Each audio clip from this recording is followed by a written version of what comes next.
Mango air cooler, ठंडी हवा का नया नाम, इंडिया का अपना air cooler, mango air cooler. नमस्कार, ऐसे सुधा में आपका स्वागत है।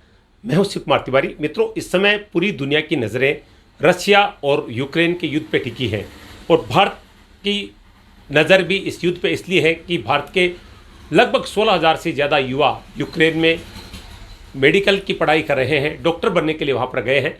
और युद्ध के हालात ये है कि वहाँ पर कहीं भी कुछ भी हो सकता है, कभी भी कुछ भी हो सकता है। भारत सरकार पूरा प्रयास कर रही है और ये बताया जा रहा है अब तक 2600 से ज़्यादा जो विद्यार्थी है वो भारत आ चुके हैं। आज सुजानगढ़ की एक बिटिया जो है वो भी यहाँ पर यूक्रेन से सुजानगढ़ लौटी है। यूक्रेन से लौटने पर आप देख रहे हैं मुस्कान के परिजन कितने प्रसन्न हो रहे हैं, सभी गले लगा रहे हैं, मालाएं पहना रहे हैं मुस्कान अग्रवाल को। देखिए, मुस्कान की मम्मी भावुक हो रही है, आंखों से खुशी के आंसू छलक आए हैं।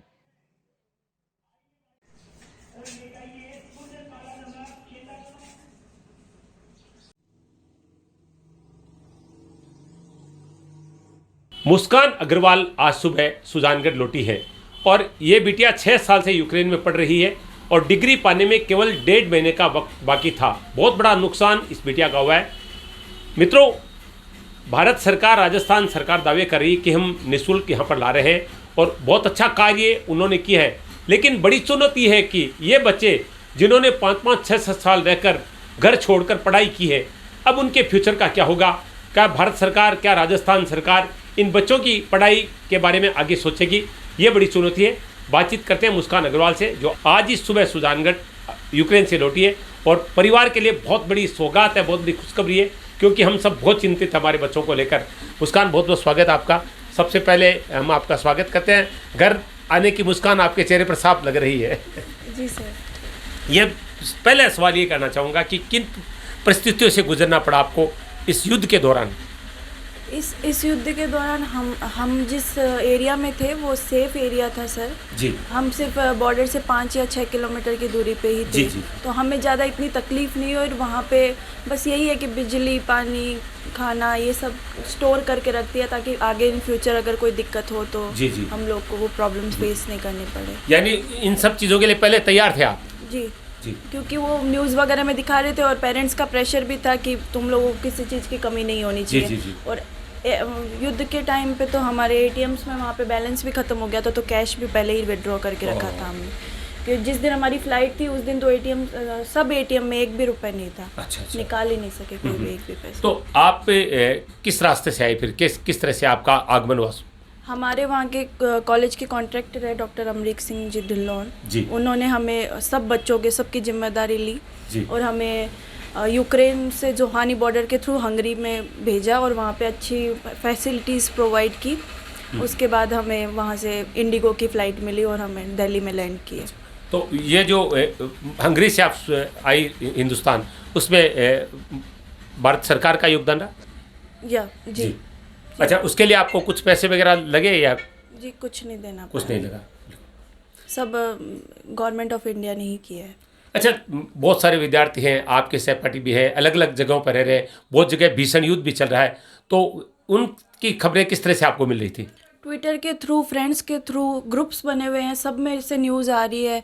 बच्चे बाहर निकल ही नहीं सक रहे हैं। जी। पानी पानी पीने के लिए भी 10-10, 15-15 दिन हो गए उनको। हम जानते बहुत सेफ था, दूसरी तरफ बहुत ज़्यादा प्रॉब्लम्स है। बिल्कुल। वो बच्चे तो बॉर्डर तक भी नहीं आ पा रहे हैं, हम तो फिर भी आ गए लकीली, वो लोग नहीं आ पा रहे हैं।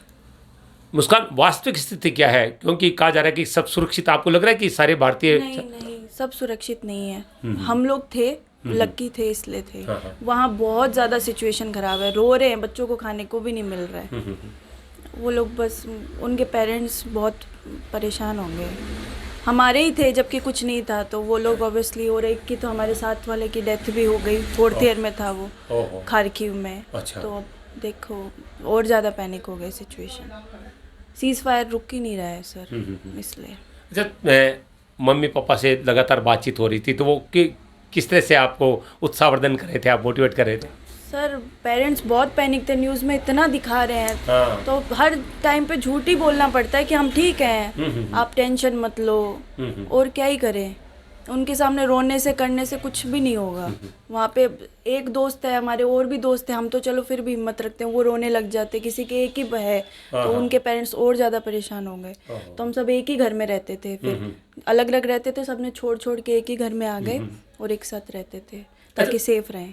एक आप एक स्टूडेंट है, आप बहुत बेहतर ढंग से जानते हैं यूक्रेन के लोगों का मनोबल आप किस तरह से वहाँ पर देख रहे हैं, क्योंकि हम टीवी में हम सुन रहे हैं कि वो वास्तविक हकीकत नहीं आ रही है। क्या वो बहादुरी से डटे हुए रशियन सैनिकों के खिलाफ? बहुत ज़्यादा हिम्मत से। अच्छा। वो लोग बहुत डेडिकेटेड है अपने देश के लिए। जी।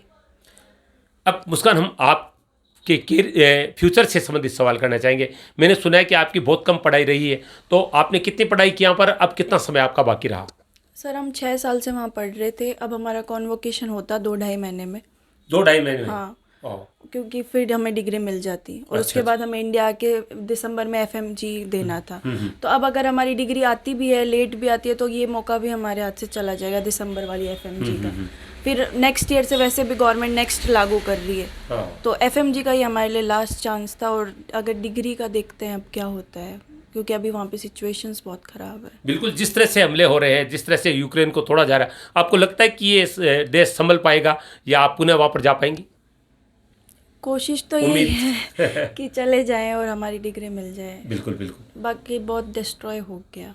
अगर नहीं हो पाया तो फिर आप भारत सरकार से, राजस्थान सरकार से क्या उम्मीद करती हैं?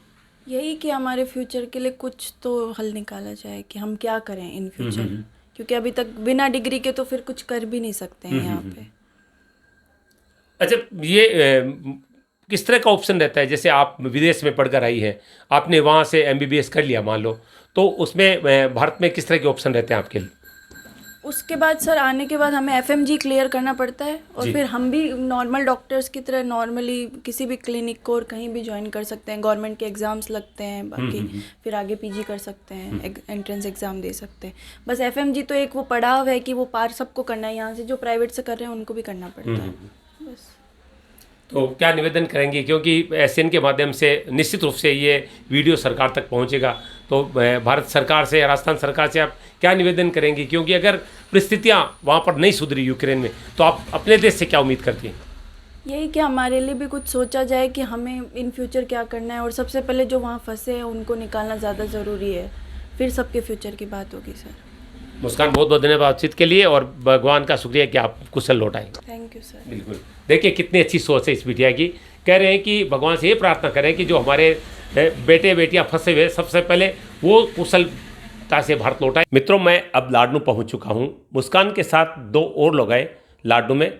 एक तो हैं तस्लीम और एक इनके भाई इमरान। दोनों भाई बहन वहीं पे थे।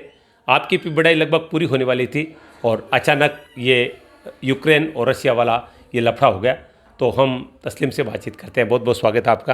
कैसा लग रहा है घर आकर ऐसी विपरीत परिस्थिति से निकल कर? घर आके हमें बहुत अच्छा लग रहा है कि इतने दिन हम एक मुश्किल दौर से गुजरे थे। वहाँ पे बहुत सारी प्रॉब्लम थी, लेकिन हमारा एरिया एक सेफ था, लेकिन फिर भी एक डर था कि कहीं कुछ हो ना जाए, हम यहीं नहीं रह जाए। और घर वाले परेशान थे ज़्यादा, हमें इस बात की टेंशन हो रही थी कि हमारे घर वालों की क्या सोचना होगी, मम्मी पापा का क्या हाल हो रहा होगा, क्योंकि हम वहाँ पे थे। और यहाँ आने के बाद और हम फ़ोन पे जब उनसे बात करते थे तो बस ये आ जाओ घर, आ जाओ घर, आ जाओ, सोच के कि मम्मी पापा की तबीयत ख़राब हो जाएगी। हम वहाँ पे हम अच्छे से रह रहे थे, हमें खाना पीना सब मिल रहा था। लेकिन जो वेस्टर्न पार्ट में, जो ईस्टर्न पार्ट में जो बच्चे थे, उनके पास बहुत प्रॉब्लम हो रहे हैं। जो लोग बंकर में अभी 15-20 दिन से उसके अंदर है, ना उनके पास खाने के लिए पानी, रोटी, पीने के लिए पानी, कुछ भी नहीं है। और इतनी ठंड है कि -3-4 डिग्री वहाँ का टेम्परेचर है। और इस टेम्परेचर में भी वो लोग बिना किसी मतलब सामान के रह रहे हैं। और जब वो बाहर निकलेंगे तो ये खतरा है कि कहीं वो फायरिंग ना हो जाए, बम ना गिर जाए। उनके पास बहुत टेंशन है। तो बस बहुत मुश्किल है कि वो बच्चे घर कैसे आएंगे। और हम तो ईस्ट वेस्ट साइड में थे, और हमारे जो मेंटोर है हमारे अमरीक सिंह ढिल्लों, उन्होंने हमारी बहुत हेल्प की है खाने में, पीने में, और हमें वहाँ से निकालने में सबसे बड़ा सहयोग कि उनके बीवी बच्चे भी अभी उनके साथ है, वो भी बहुत प्रॉब्लम, लेकिन पहले उन्होंने बच्चों को वहाँ से निकाला है। हम उनका बहुत धन्यवाद करते हैं कि उन्होंने हमें एम्बेसी तक पहुँचाया। फिर यहाँ आने के बाद हमें हंगरी बॉर्डर पर हंगरी एम्बेसी मिली थी, जिन्होंने हमें इंडिया पहुँचाया। वहाँ पे हमें खाने की सब सुविधा मिली। और यहाँ दिल्ली में आए तो हमें कांग्रेस सरकार, अशोक गहलोत जी ने बुलाया। और सबसे बड़ा धन्यवाद नरेंद्र मोदी जी का, जिन्होंने गंगा मिशन चलाया और हमें यूक्रेन से भारत बुलाया। तो आपकी पढ़ाई कितनी हो गई थी, कब, कितने वर्षों से आप यूक्रेन में हैं? हम 2016 से यूक्रेन में हैं। 2016 से हमारी MBBS चल रही है यूक्रेन में, और हम लास्ट फाइनल ईयर के 2 मंथ बाकी है, हमारा फाइनल ईयर हो गया था, और हमें अब 2 महीने बाद डिग्री मिलने वाली है, और डिग्री मिलते ही हमारा MBBS कंप्लीट पूरा हो जाएगा, और हम बस डिग्री के लिए वेट कर रहे थे, वरना हमारे MBBS कंप्लीट है, लास्ट ईयर फाइनल हो गया था हमारा। तो अब क्या लग रहा है, क्योंकि 2 महीने की डिग्री बाकी है, जिस तरह से यूक्रेन की हालत है, आपको लगता है कि ये काम हो जाएगा? हाँ, वो क्योंकि एक जब वार का टाइम होता है तो वार में ये होता है कि ये डिग्री हमारी लास्ट फाइनल ईयर के जिनके उनको मिलती है डिग्री, गवर्नमेंट होती है जो हमें प्रोवाइड कराती है, और अगर डिग्री ना मिले तो गवर्नमेंट एक वो प्रूफ देती है कि इनकी MBBS यहाँ हुई है, और उनको दूसरे अगर कंट्री में भी, जैसे रशिया में यूक्रेन चला जाता है तो हमें रशियन डिग्री मिलेगी। पर यह है कि डिग्री कोई चांस में नहीं रुकेगी, लेकिन प्रॉब्लम है जो लास्ट बच्चे हैं 5th year, 1st year, 2nd year, उनका कुछ नहीं पता, उनको ट्रांसफ़र लेना पड़ेगा या क्या करना पड़ेगा। हमारी इतनी प्रॉब्लम नहीं है, बाकी जो एम्बेसी करेगी वही होगा। अच्छा, आपके साथियों के साथ जिस तरह से आप बता रहे हैं कि जो अन्य लोग हैं जो युद्ध क्षेत्र में हैं, तो उनके आपके पास वीडियो कॉल वगैरह जब आप देखते थे तो कितना भय रहता था, क्योंकि रशियन सेना तो तेज़ी से आगे बढ़ रही है, आपकी तरफ भी आ रहे हैं?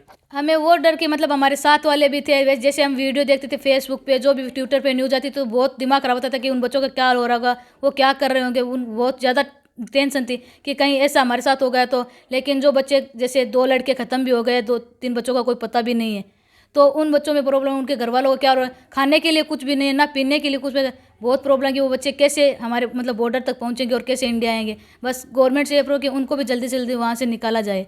अच्छा, जो बच्चे वहाँ पर यूक्रेन में इंडियन पढ़ रहे हैं, क्योंकि 16,000 से ज़्यादा उनकी संख्या बताई जा रही है, सारे बच्चे 20,000 है जो अभी, और कम से कम हम 12-13 हज़ार बच्चे आ गए हैं इंडिया। अभी भी बहुत सारे बच्चे हैं जो, जैसे सुम्मी है, उस यूनिवर्सिटी से किसी का कांटेक्ट भी नहीं हो रहा है बच्चों को निकालने के लिए, और लवी में हमारी जान पहचान के 2-3 बच्चे हैं। हमने उनको बोला कि आप उजग्रोद हमारे कॉन्ट्रैक्टर के पास आ जाओ, अमृतसर के पास, वो आपको इंडिया पहुँचा देंगे।